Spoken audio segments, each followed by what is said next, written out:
First, wanted to touch on this area of Bakhmut and why there's currently so much focus there from the Russians.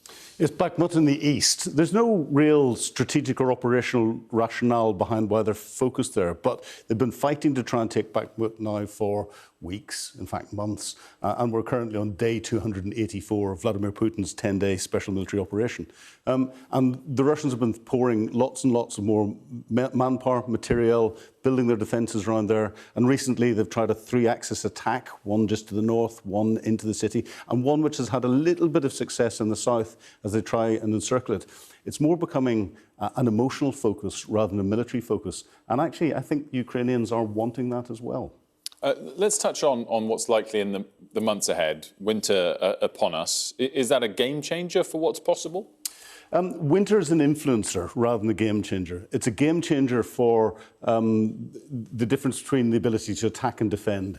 The ground is very, very muddy, and we're seeing pictures here of a tank on some of the muddy ground. That doesn't reflect just how bad some of it is, and it gets to the point where even tracked vehicles can't get through it. And we saw that last year where the mud just sticks armoured vehicles into the ground. That stops armoured formations to manoeuvre in the way that you need to carry out an attack.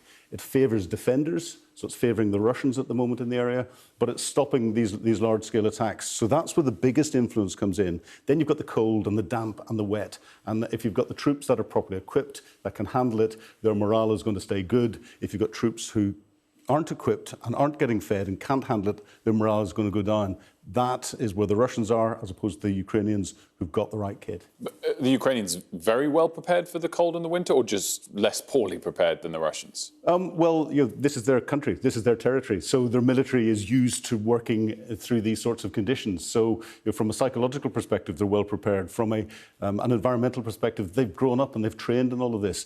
Their motivation is keeping them going, and they've got Western equipment coming in, they're being resupplied, they're getting fed in many cases, whereas the Russians don't necessarily have the winter gear. There's so many stories going around about the troops not getting fed.